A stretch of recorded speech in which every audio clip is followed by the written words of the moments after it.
Assalamualaikum warahmatullahi wabarakatuh. Salam sejahtera bagi kita semua. Halo teman-teman masa depan, selamat datang kembali di channel Speak First School Klaten. Channel yang senantiasa memberikan berbagai informasi baik berupa video pembelajaran ataupun berbagai kegiatan yang dilakukan di Speak First School Klaten. Tentunya berpusat pada sekolah dasar dan juga sekolah menengah pertama. Pada kesempatan kali ini, saya Mr. Anggara akan memberikan penjelasan tentang mata pelajaran prakarya kelas 7 dengan tema pengolahan pangan dari sayuran segar. Namun sebelum itu, jangan lupa like, share, dan subscribe channel ini agar channel ini semakin berkembang nantinya. Baik, tanpa berlama-lama lagi, mari kita saksikan bersama-sama video pembelajarannya berikut ini. Pengolahan pangan sehat dari sayuran segar. Pernahkah kalian mengkonsumsi makanan dari sayur-sayuran? Coba kalian sebutkan makanan olahan yang terbuat dari bahan sayuran. Mengapa sayuran tersebut harus diolah? Tentu itu adalah pertanyaan-pertanyaan yang harus kita jawab bersama-sama.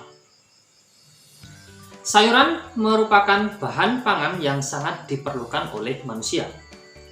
Sayuran merupakan sumber serat serta vitamin yang dapat membantu kesehatan manusia. Oleh karena itu, sayuran sangat perlu untuk dikonsumsi oleh manusia. Masalahnya, tidak semua manusia atau tidak semua orang itu menyukai sayur-sayuran. Sehingga timbul inovasi-inovasi yang kreatif untuk mengolah sayur-sayuran. Salah satunya adalah dengan membuat sayuran ini menjadi makanan ataupun minuman yang menggiurkan. Bagaimana cara pengolahannya? Mari kita lanjut ke pembahasan selanjutnya. Namun sebelum lanjut, Mr. Anggara akan memberikan tujuan pembelajaran pada video kali ini. Yang pertama, memahami rancangan pengolahan, penyajian, dan pengemasan bahan pangan sayuran menjadi makanan atau minuman kesehatan. Dan yang kedua, mengolah, menyaji, dan mengemas bahan pangan sayuran menjadi makanan dan minuman kesehatan. Sayuran. Apa itu sayuran? Apakah kalian tahu atau mengerti maksud atau arti dari sayuran? Sayuran merupakan daun-daunan, tumbuh-tumbuhan, biji-bijian, dan sebagainya yang dapat dimasak. Secara botani, sayur adalah bahan makanan yang berasal dari bagian tumbuhan seperti daun, batang, ataupun bunga. Sayuran merupakan sumber makanan yang mengandung gizi lengkap dan juga sehat. Sayur berwarna hijau merupakan sumber kaya karoten atau provitamin A. Semakin tua warna hijaunya, maka semakin banyak kandungan karotennya. Kandungan beta-karotin pada sayuran membantu untuk memperlambat proses penuaan dini. Kemudian bisa mencegah resiko terjadinya kanker, lalu bisa meningkatkan fungsi atau kinerja dari paru-paru, dan juga bisa untuk menurunkan komplikasi. Sayuran yang berwarna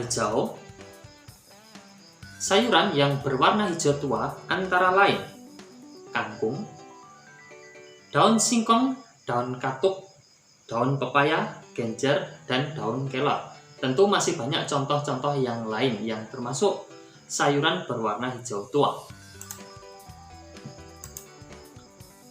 Kemudian menginjak ke jenis-jenis sayuran.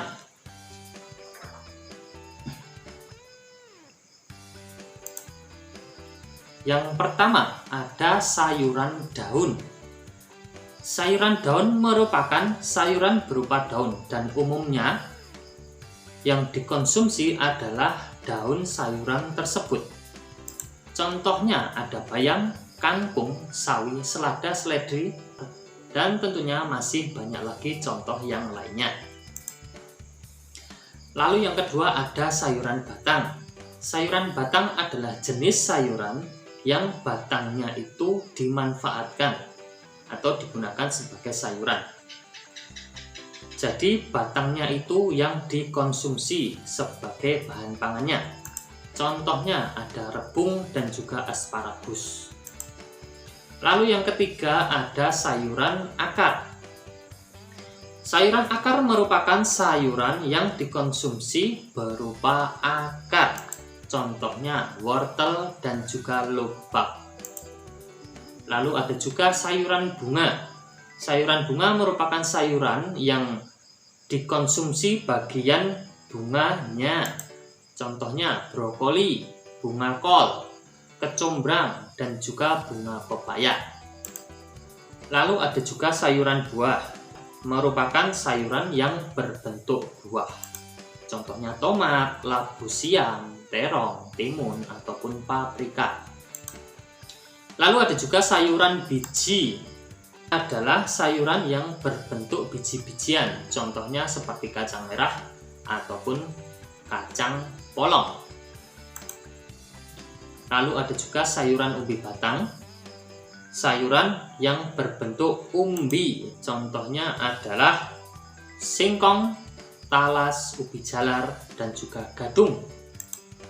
Yang terakhir ada sayuran umbi lapis. Adalah sayuran yang tumbuh di bawah permukaan tanah dan menghasilkan umbi lapis tebal di atas tanah.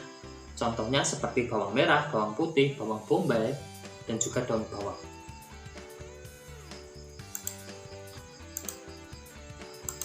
Lalu kemudian kita membedakan sayuran berdasarkan warnanya. Jadi sayuran itu bisa dibedakan dari bermacam-macam jenis warnanya. Yang pertama ada sayuran berwarna hijau. Sayuran berwarna hijau terbentuk oleh klorofil. Pada umumnya kita mengetahui bahwa sayuran itu berwarna hijau. Warna hijau pada sayuran bukan sesuatu yang tidak ada artinya.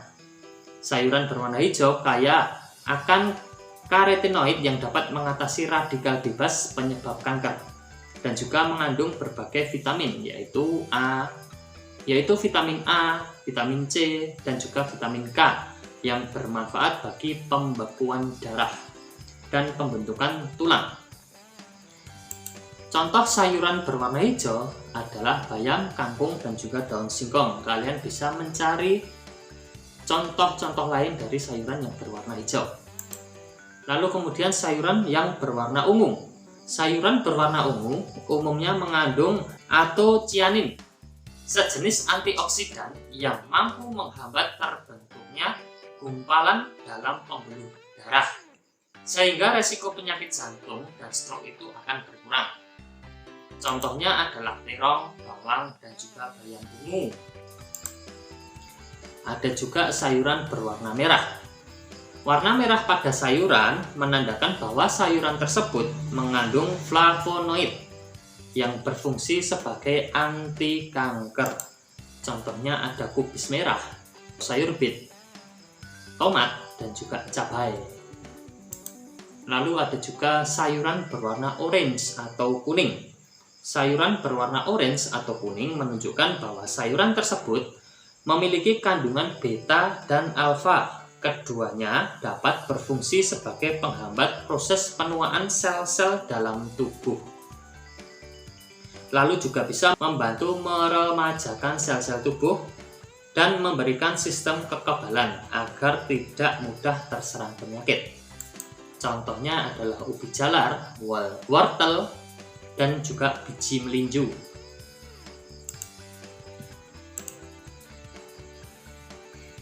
Lalu kita menginjak ke teknik pengolahan sayuran. Tentu ada bermacam-macam teknik dalam pengolahan sayuran. Yang pertama kita mengenal adanya teknik pengolahan panas basah atau yang sering disebut juga sebagai moist heat cooking. Di dalam moist heat cooking ini ada bermacam-macam jenis atau bermacam-macam cara. Yang pertama ada merebus atau boiling. Boiling adalah mengolah bahan makanan dengan cairan yang sedang mendidih dengan suhu 100 derajat Celcius. Ciri air yang sedang mendidih adalah cairan akan menggelembung besar dan memecah di atas permukaan, dan jumlah cairan lebih banyak daripada jumlah bahan makanan yang dimasak. Kemudian ada teknik pengolahan simmering atau mendidih. Simmering adalah merebus bahan makanan dalam cairan pada suhu 90 derajat Celcius hingga 95 derajat Celcius. Dengan perbandingan cairan dan bahan makanan adalah 10:1. Ini berbeda dengan yang boiling tadi ya. Simmering dapat dilakukan dengan cara mendidihkan terlebih dahulu cairan sehingga mencapai suhu 100 derajat Celcius, kemudian kecilkan apinya hingga mencapai suhu di bawahnya, yaitu 90 hingga 95 derajat Celcius. Lalu ada juga merebus dengan menutup bahan pangan atau sering disebut juga dengan poaching. Poaching adalah proses merebus bahan makanan secara perlahan dalam cairan dengan api yang sedikit lebih kecil dari proses simmering. Dan cairan yang digunakan pun merupakan cairan cuka dan juga air. Teknik ini memerlukan waktu yang sedikit lebih lama daripada simmering ataupun boiling. Lalu ada juga teknik stewing atau menggulai. Stewing adalah mengolah bahan makanan dengan cairan berbumbu, api yang sedang dan sering diaduk. Cairan yang biasa digunakan dalam teknik ini adalah susu, santan, dan juga kaldu.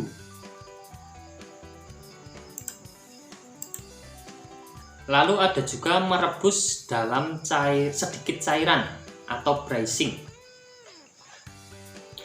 Braising adalah merebus bahan makanan di atas api atau di dalam oven dengan menggunakan cairan dalam jumlah sedikit atau setengah dari bahan makanannya dengan menggunakan api kecil secara perlahan-lahan. Teknik braising ini cocok untuk bahan makanan yang mempunyai tekstur keras. Lalu ada steaming atau mengukus. Steaming atau mengukus adalah memasak makanan dengan menggunakan uap air. Tentu yang digunakan adalah uap air panas ya. Bahan makanan diletakkan di suatu tempat atau steamer, lalu uap air disalurkan di sekeliling bahan makanan yang akan dikukus.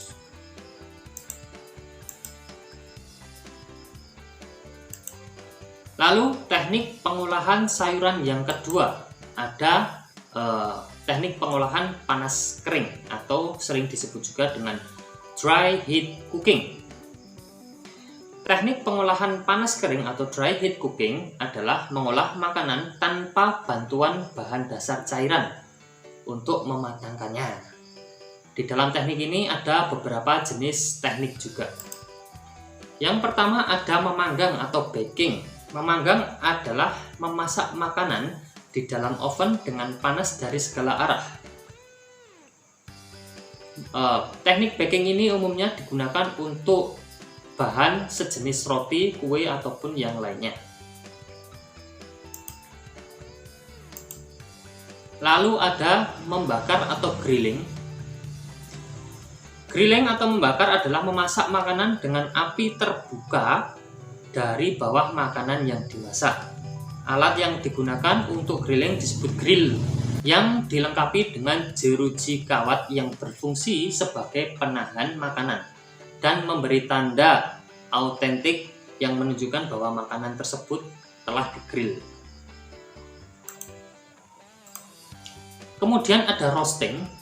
Roasting adalah memasak makanan dengan panas tinggi dari segala arah. Roasting sebenarnya pengertiannya sama dengan baking atau memanggang itu ya. Akan tetapi yang berbeda terletak pada bahan makanannya. Jika baking tadi bahan makanan yang digunakan adalah sejenis roti, kue, dan yang lainnya. Kalau roasting ini bahan yang digunakan adalah sejenis daging, baik daging ayam, daging sapi, ataupun daging yang lainnya. Lalu ada menggoreng dengan minyak banyak atau sering disebut juga deep frying cooking. Deep frying adalah memasak bahan makanan dengan menggunakan minyak atau lemak yang banyak, sehingga bahan makanan benar-benar terendam di dalam minyak, sehingga memperoleh hasil yang kering atau crispy. Lalu yang terakhir ada menggoreng dengan minyak sedikit atau shallow frying. Shallow frying adalah mengolah bahan makanan atau proses menggoreng yang dilakukan dengan cepat dalam minyak goreng yang sedikit pada wajan datar. Dalam shallow frying, bahan makanan biasanya hanya satu kali dibalik.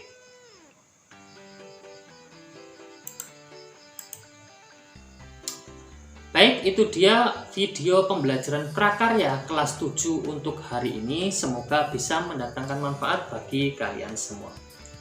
Sebelum Mister akhiri, jangan lupa untuk menekan like, kemudian share, dan juga subscribe channel ini agar nantinya channel ini semakin berkembang. Demikianlah penjelasan dari Mister Anggoro. Kurang lebihnya Mister Anggoro meminta maaf yang sebanyak-banyaknya. Assalamualaikum warahmatullahi wabarakatuh.